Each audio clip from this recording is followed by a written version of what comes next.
Hi guys, welcome back to my session. I hope you all are well. Stay home, stay safe. Okay, today we are going to discuss one of the most important topics, that is database recovery and its techniques. So before starting my topic, as usually you have to know why we have to use the database recovery techniques and what is mean by actually database recovery. Okay, so why? First question is why, and second question is what. Please just wait.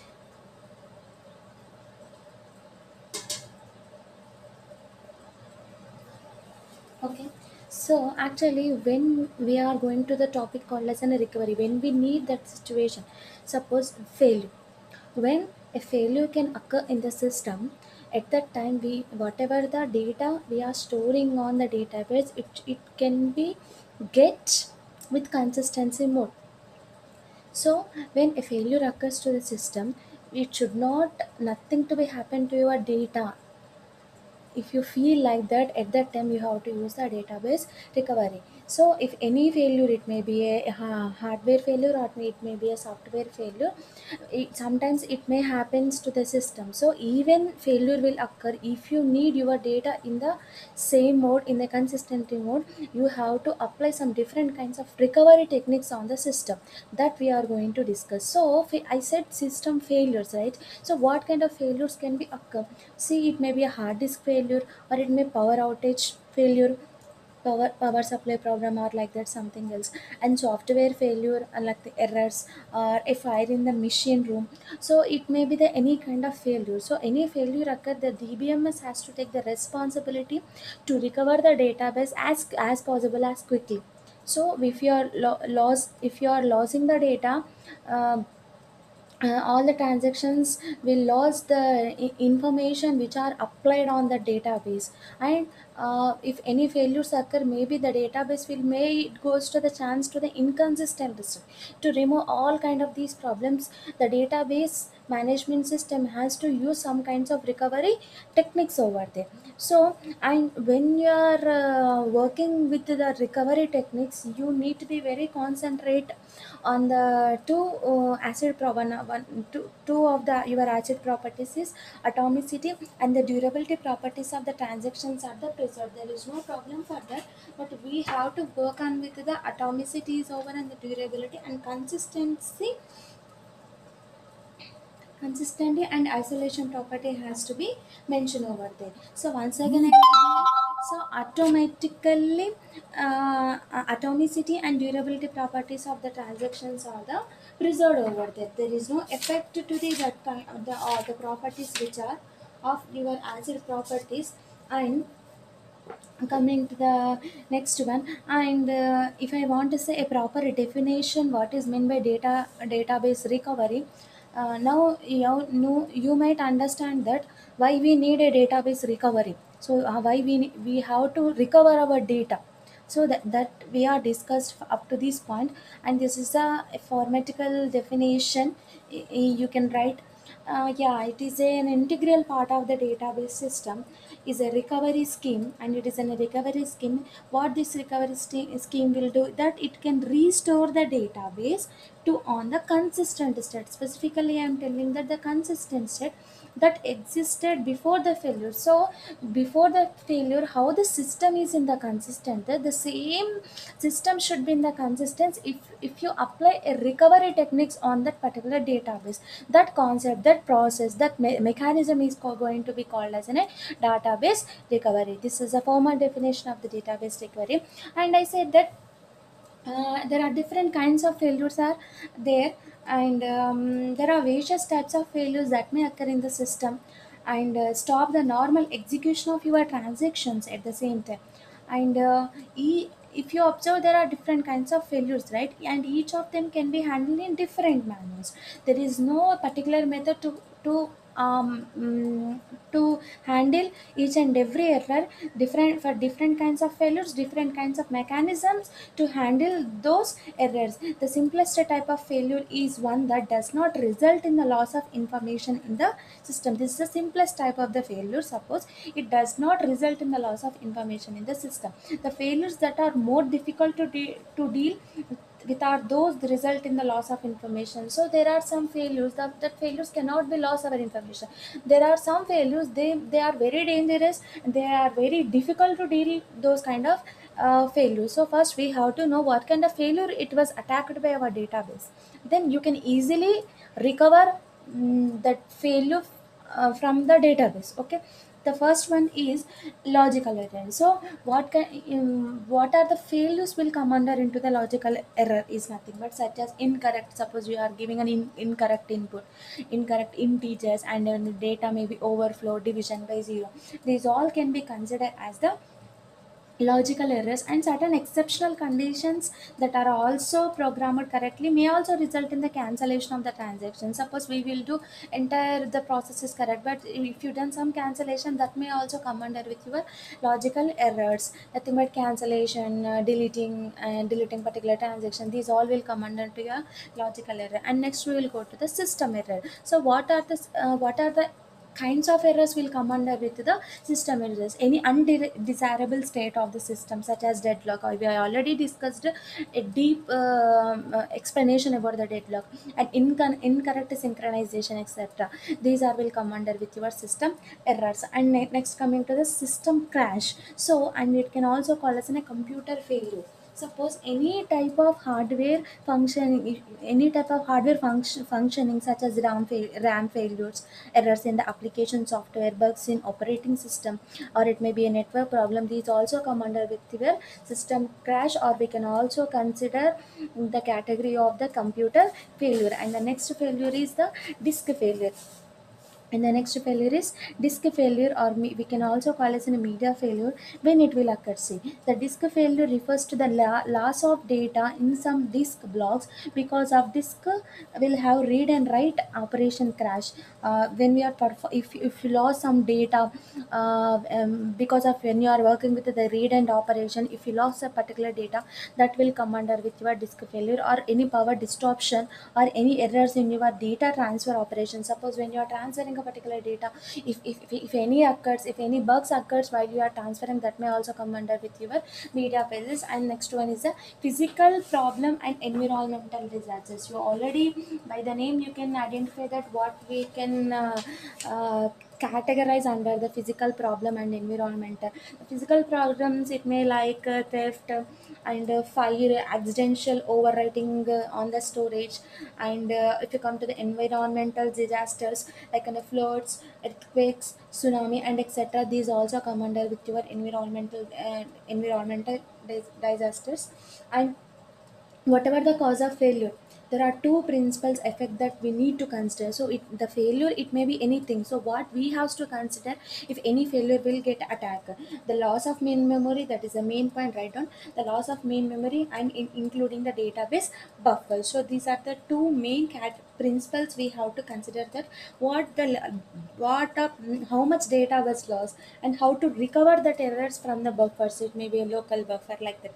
So next we will move on to the topic called as the database recovery technique. So there are the most important techniques we are today we are going to discuss right now. And the first one is the log based recovery, or we can also call as a basic update strategies. We can also call as a basic update strategies. So what this log based recovery technique will tell is nothing but, before going to the topic called as, and first you people has to know that what is mean by transaction log. What is mean by transaction log is nothing but is a record in DBMS that keeps track of all the transaction, that keeps all track of all the transaction of a database system, that update any data values in the database. So when you are performing each and every operation, there is a record that simply we can calling as in a log.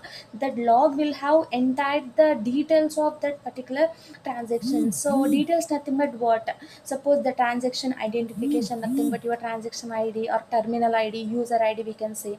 And the transaction operations, what kind of operations the transaction was done, such may be update or delete or insert. And what are the data items are related, or what are the data items affected, including the table, row, column. And these all will can be maintained by your transaction log. And here also in the log based recovery technique, the main important role is going to play by the transaction log. And if come to the topic, this log based recovery will use the two important techniques, and those are the deferred update and immediate update. So simply I can say that this log based recovery technique or basic update strategies are further divided into two types. First one is a deferred update and second one is an immediate update. So a small difference between the deferred update and immediate update, try to understand and grab that key point.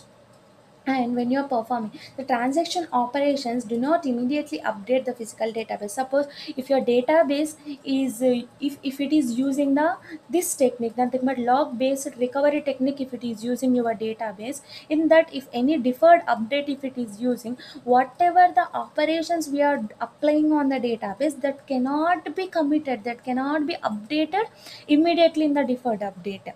And when it is and next point is, and does not store in the physical database also. This is about the deferred update. And the database is physically updated only after the transaction reaches to the commit point. See, suppose if you are for suppose for example, if I am doing the transaction T1 is there, I'm reading a data from transaction, writing a data transaction, and updating some. Suppose initially the value of the product ID is 100 is there. Suppose if I am adding the product 100, again the product ID is going to change. Again I'm reading. So how many operations I am doing? I'm reading the product ID number, and I'm writing the product ID number, I'm modifying. So here each and every update, it does not immediately is going to update in the physical database. That is going to tell by your deferred update. When all these transactions are going to update, until you write the commit, operation, then only whatever the update we done to the transaction T1, then only it is going to update in your physical database. This concept is going to work in the deferred update. Once again I am repeating, simple, that whatever the updates we are doing, if it is not immediately updated, that is come under with your deferred update, and it's purely opposite to your immediate update, because in the name only tells that it is an immediate update. And the database immediately updated by transaction during the execution or we can operations of transactions, even before it reaches to the commitment. So what I'm telling, before the commitment, if you are writing the commit or if you are not writing the commit, it does not bother. Each and every update is going to physically, it is going to store in your database if you are working with your immediate update method. And suppose if for example I can say that is in a word, if you go to the word document, you open a particular word document, you are given a file name. So every time you can't say the direct save as and giving the name save as and the giving name. So simply we can press the button called as in a save. Whatever the each and every small modification you are doing to the word document, it is automatically updated once clicking the save.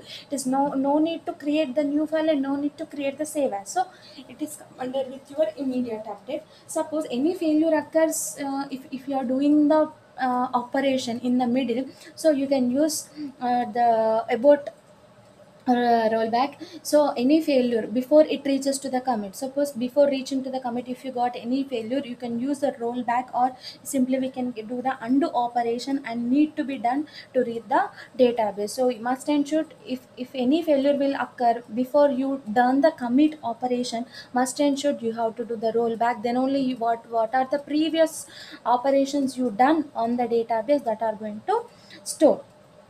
And this is about your log based recovery. I hope you all are understand. This is a two, again I am telling, log based recovery is again divided into two types. It's the deferred update and the immediate update. Okay guys, let's move on to the second one. It is the most important for your PG entrance examinations, and it is also carry a, at least one question for UGC net and set. Okay. And next coming to the shadow paging. The next topic is the Shadow paging, it is different from your log based recovery. In this, it does not require the use of the log file in an environment where only transactions is activated. So it will use the transactions who are activated time. It does not take the multiple transactions are executing concurrent transactions or multiple transactions, does not need to take into the consideration. And it is based on making copies of the database. It is based on the making, it is the most important, making copies of the database. And the shadow paging technique is different from log based recovery technique. That is, it does not require the use of log environment where only one transaction is at a time. It may be a one transaction at a time. However, okay, in an environment where multiple concurrent transactions are executing, of course the log is also maintained for the concurrency control method. In the shadow paging, simply I can say that the database is divided into two fixed length blocks. Is the main point you have to understand. In the shadow paging, the database is actually divided into fixed length blocks. These fixed length blocks I can call as in a pages. These fixed length blocks are called as in a pages, and it maintains two page tables during the life cycle of transaction. What is mean by lifetime? When a transaction starts until it will do commit, nothing but until it will stop, from the start stage to stop stage, that is the life cycle of your transaction. It maintains two pages of tables, of your entire the lifespan of your transaction. Suppose when a transaction, suppose TR is nothing but your transaction. When transaction starts, both page tables are identical. Suppose if you are not performing any operations, nothing but any modification, this is the starting stage of your transaction, both are identical. And shadow page table is never changed over duration of the transaction. So here, first you have to know what are the two tables, two page tables. So if it is in a directory access, suppose, or it may be your database, I simply can say that first, I already said that it is divided into two page tables. First one is the current page table and second one is the shadow page table. And what are the operations, what are the modifications you are done, that is only applicable to your current page table. You can't go and you can't update the data in the shadow page table. This is a restriction you have to must understand. That's why given shadow page table is never changed over the duration of the transaction. Only current page table may change it during the write operation. So if you want to do any modification, nothing but if you want to do write operation on your data, it must be stored in your current page table. It does not affect the shadow page table. I will give a clarity by using a diagram. Suppose this is your database or a disk or a directory.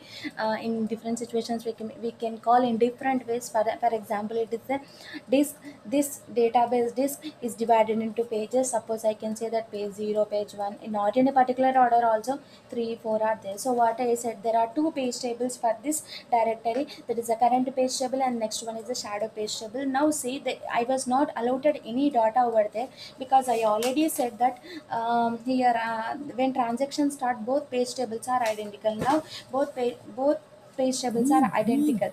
This is pointing to this and this is pointing to this and this one is pointing to again this. Both are pointing to the same page. But once I am writing a particular data, this data is going to store in any page. In any page, there is no order to particular page number. It may store in different kind of pages. So if a user want to do any update operation on the current page table, it only affected to the current page, it does not affect the shadow page table. So once this page table has to be filled, once this current page table will give the signal called as a commit, then only whatever the data is storing on this current page table, it is going to the pages and it will directly transfer into the shadow page table. Once again I am telling, see, this whatever the read operation or write operation you are doing on the data, it only we doing on the current page table. We can't directly go to the shadow page table because this is a volatile in nature, this is a non-volatile in nature. Simply I can say that it is in a comparison mode. Okay, so when you may get doubt that if everything will in the current page table. When it will go to the physical database, nothing. But when this current page table give you the signal call as a commit means nothing you can modify again. So if you once you set that commit operation, and then automatically this entire current page table will shift into the shadow page table. Now this shadow page table again will work as a new current page table for the next operations. Okay, once we done the commit operation, this entire database is going to the shadow page table, and again once it is shifting over there, it will act as a new shadow page table. It will act as a new shadow page table. See here over there. And current page table may change during write operation. All input and output operations use the current page table to database pages on the disk. So whatever the modification we are doing on, it is only applicable to these two persons only. After doing the commit, directly it will go and it will store in the shadow page table. And store shadow page table is non-volatile in nature. So, and one more point I want to give in a clarity, that when transaction set that commits, the system will write into the current page table to non-volatile storage, nothing but your shadow page table. Then the current page table then becomes a new shadow page table. Then current page table then becomes a new shadow page table. Okay, clear all of you? When it is doing the commit operation, whatever your current page table will act as a shadow page table, and this shadow page table will become as a new shadow page table for the next operations. Simple. Once again, here the current page table then becomes the new shadow page table. Now once everything is committed over there, your current page table will become the shadow page table. No, there is no confusion on this once it is committed over there. Okay, this is your shadow paging. Simply what you are doing is nothing but we are not maintaining entire data at once as like your log. We are putting in different databases. We are putting in different kinds of pages on the disk. When you do the commit operation, then only it will go to the shadow page table. Simply the shadow page table is nothing but your database. Your current page is nothing but your local buffer. Okay, this is the shadow paging. And the next one, it is the easy one and interesting one, is also checkpoints. Okay, and how checkpoint is going to work out. How checkpoint is going to work out. See, before starting the checkpoint, I want to give in a clarity that the database server log, nothing but your log, it may perform different kinds of transactions when it is occurs. Suppose a server is performing a transaction at the time of, if any failure occurs, what the server will do, it will replace the log to do redo operation, or it will restore the transactions. Yeah, if any failure occurs, the server will do the redo operation and return the database into the state consistency.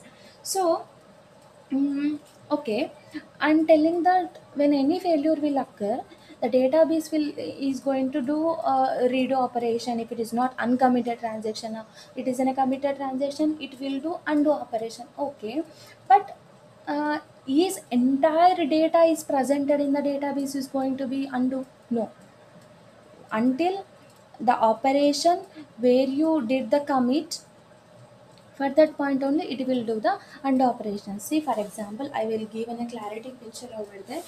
Okay, so I think you may understand that when you are doing the recovery also, you need to know a particular point from where you have to start and where you have to stop, and what, how much data you want to do recovery, how much I am specifying that, how much is going to tell by your checkpoints. See, it is in a snapshot, or we can also tell a logical recovery, or we can also tell that it is in a mechanism. It is a mechanism.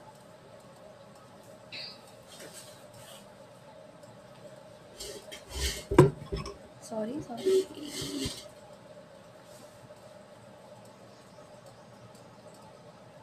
And it is a mechanism where all the previous logs are removed from the system and stored permanently in the storage disk. So it will remove all your logs from your removed from the system, previous logs, and stored permanently in the storage disk.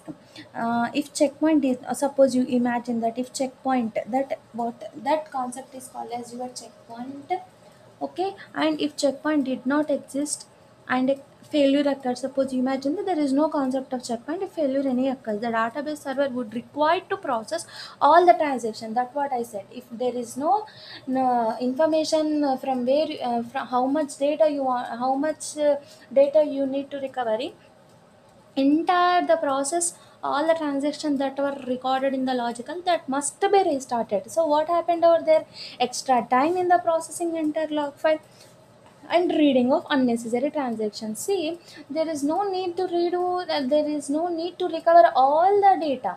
Whatever the data which is not committed, or which is not uncommitted, that data you should to be recovered. Okay, suppose there is a checkpoint. If the checkpoint is not there, before what up, suppose there are four operations, or so many operations are there, t1, t2, t3, 4, and so on. Sometime, if you are going to the t10 operation, any system failure occur. What the concept before checkpoint it is telling, if any failure occur, it has to go back and it has to do the recover, roll back, nothing but recovery again. It have to recover from the t1, t2, and t3. Where this concept is going to apply before checkpoint, and after the checkpoint, how it is going to happen. See here, after this. So here there is the same. I am taking the four operations t1, t2, t3, t4. I given a checkpoint after my t1. I given a checkpoint after my t1 transaction. Okay, t2, t3, everything. When it is coming to the t4, I was not completed done my transaction t4, but I got any system failure. These all are committed. This is not committed because it is in the middle. I got the system failure. So as usually, if you compare with your previous diagram, when I want to roll back, I don't need to go to the T1, because at the after T1 I given a checkpoint. So simply you can go to the T2 and you can recover the T2 and T3, but you can't recover the T4. You have to do the undo operation because it is an uncompleted operation. You can do redo operation because it's in a completed operation. So by using the checkpoints, no need of no need of do the redo or undo of your operations completely. You can use the checkpoints in the middle of. It is not mandatory that after every transaction you have to give the checkpoint. That is depends on the requirement way. In after how many transactions you want to give the checkpoint, you can give. And this is the class. I hope you all are understood, and thanks for listening my class.